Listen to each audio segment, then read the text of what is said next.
Scale समझने के बाद हमको ये भी समझना रहेगा किसकी अम्लीयता कितनी है, किसकी अम्लीयता कितनी है, उस आधार पे हम अनुमान लगा सकते हैं। किसके अनुमान क्या, जो जांच है, जो फैक्ट है, जो सच्चाई है, उसके आधार पे हम बता रहे हैं। तो आप लोग अमाशय रस का पता है, ये बहुत हार्ड लेवल का एसिड है, ये प्रबल अम्ल है। ये क्या है आपका प्रबल अम्ल है। इसलिए अब बताओ, जब ये प्रबल अम्ल है तो इसका पीएच मान घटेगा कि बढ़ेगा? एकदम कम रहेगा, एकदम कम रहेगा। और जानते हैं पीएच अम्लीयता में खासियत है कि वो जितना कम रहेगा वो उतना ज्यादा अम्लीयता रहेगा। ये मिनी बुलेट के समान है, जितना छोटा उतना खतरनाक है। ऐसा माने एक क्या तो पीएच मान ले एक गिलास घोल के पी जाते हैं, तो सोचो क्या होगा। तो इसी देखो अब गैस क्यों पेट बनता है, तो इसी अम्लीयता के कारण आपके जो पीएच, आपके पेट में अग्नाशय में जो HCl बैठा हुआ, अम्ल जो बैठा हुआ है, अगर उसका लेवल बढ़ जाता है, उल्टा पुल्टा खा लेते हैं, तो उस स्थिति में आपके पेट में गैस बनता है, गैस्ट्रिक बनता है, गैस्ट्रिक जूस ज्यादा बन जाता है।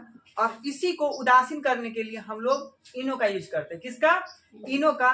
क्योंकि इनो जो होता है वह क्षारीय होता है। क्या होता है? क्षारीय होता है। आप लोगों को पढ़ा है अम्ल और क्षार मिलकर दोनों क्या कर देता है? उदासीन या लवण बना देता है। क्या कर देता है? उदासीन करता है। अम्ल और क्षार दोनों अभिक्रिया करें, क्या अभिक्रिया कराएंगे तो क्या होगा? उदासीन होगा। तो इसलिए हम इनो का यूज करते हैं। या दवाई की बात करें हम, तो हमारे पेट में अगर गैस बनता है या खाने में कोई समस्या हो गई है, तो उसके लिए एंटासिड नामक दवाई का यूज करते हैं। जो भी दवाई रहता है, भले नाम अलग अलग हो, लेकिन उसमें क्या मिला रहता है? एंटासिड मिला रहता है, जो हमारे अम्लीयता का नियंत्रित करता है। जो हमारे पेट में अम्ल की मात्रा बढ़ गया उसको नियंत्रित करता है। कोई दिक्कत? तो आप लोग को जब भी पेट में अगर गैस सा लगे तो आप जाके दुकान में बोलिएगा एंटासिड का टेबलेट दीजिए। भले कुछ लिखा रहा, लेकिन उसका कंपोजिशन देखना, एंटासिड ही मिलके रहता है।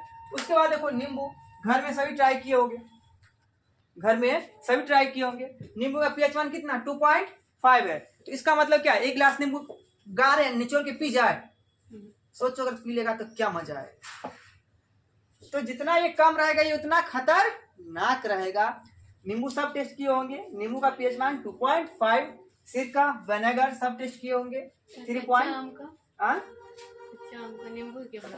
कच्चा आम का नींबू के बराबर नहीं आएगा, उसका आएगा 3 या 4.5, 3 के बीच में आएगा। नींबू बहुत हार्ड होता है। नींबू तुम 2 चम्मच पी पाओगे?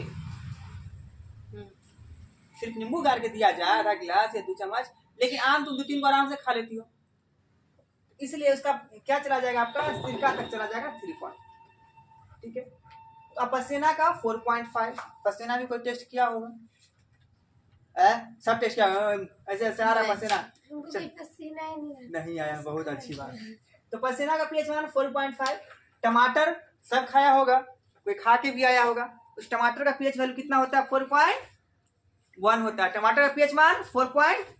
और टमाटर में कौन सा पाया जाता है बताओ तो? कौन सा पाया जाएगा? टमाटर में कौन सा अम्ल पाया जाएगा? सबका खून पी जाएंगे हम, बताए ना, ऑक्सैलिक। तो बोल काहे नहीं रहे थे? टमाटर में कौन सा पाया जाएगा? ऑक्सैलिक। ठीक है। अम्ल वर्षा, अम्ल वर्षा का पीएच मान होता है 5.6। अम्लीयता इसलिए अम्ल वर्षा का पीएच मान ये कहा गया। अम्ल वर्षा जब आपका फर्स्ट बारिश होता है, पहला बारिश, जैसे पहला बारिश हुआ था ना, उसमें क्या होगा? अम्ल होगा। अगर आप उस बारिश में नहाते हैं तो आपकी बॉडी में इचिंग टाइप का होने लगेगा, जगह जगह खुजली होने लगेगी। इसलिए कहता है जो पहला बरसात हो उसमें नहीं नहाना चाहिए। ठीक है। इसलिए उसको हम अम्ल वर्षा बोलते हैं। और अम्ल वर्षा के कारण ही आज ताजमहल खराब हो रहा है, उसकी सुंदरता नष्ट हो रही है। तो क्या होगा? वो अम्ल वर्षा का पीएच मान 5.6 होगा, पेशाब का 6.0 होगा, दूध का 6.5 होगा। क्या कहीं भी आपको नमकीन का टेस्ट आता है? नहीं, सॉरी, खट्टापन टेस्ट आता है? दूध पीते तो लगता है बहुत हल्का लगता है, बहुत हल्का। इसलिए उसका पीएच मान क्या रहता है? 6.5। 7 से उदासीन होने से कितना कम? 0.5 कम। 0.5 गिरेगा तो क्या हो जाएगा? ये उदासीन रूप धारण कर। समझ में आया बात? उसके बाद जब ये हो गया शुद्ध जल, अब बताओ पानी सब पिए होगा। शुद्ध जल का यहाँ 7.5 है, लेकिन कहीं कहीं पे आपको सिर्फ 7 दिखेगा। क्या दिखेगा? लिखा हुआ 7। अगर 7 है या 7.5 है, कंफ्यूज नहीं होना, लगा देना। आप ही ना पॉइंट के बाद क्यों? हाँ, वैल्यू नहीं रहता है, बात सही है। पॉइंट के बाद का वैल्यू उतना नहीं रहता। शुद्ध जल का पीएच मान बहुत कितना होता है वो 7 होता है, 7.5 रहता है, 7.5। मेन आपको संख्या याद रखना, पॉइंट से पहले वाला संख्या याद रखना, पॉइंट से पहले वाला संख्या आपको अच्छे से याद रखना। उसके बाद हम बात करते हैं आंसू। सब टेस्ट किए होंगे, डिंगा डिंगा डिंगा टेस्ट किए होंगे ना, रोते रोते सब टेस्ट किए हो कभी ना कभी। अरे हम भी टेस्ट किए, तुम लोग भी टेस्ट किए होंगे कभी ना कभी। क्या अनुष्का अभी टेस्ट करने का सोच रहे हो क्या? नहीं तो बोलोगे तो टेस्ट करा देंगे हम। तो आंसू का पीएच मान क्या होगा आप लोग का 7.3, यानी कि हल्का सा नमकीन। क्या रहेगा? हल्का सा नमकीन रहेगा आंसू का पीएच मान में।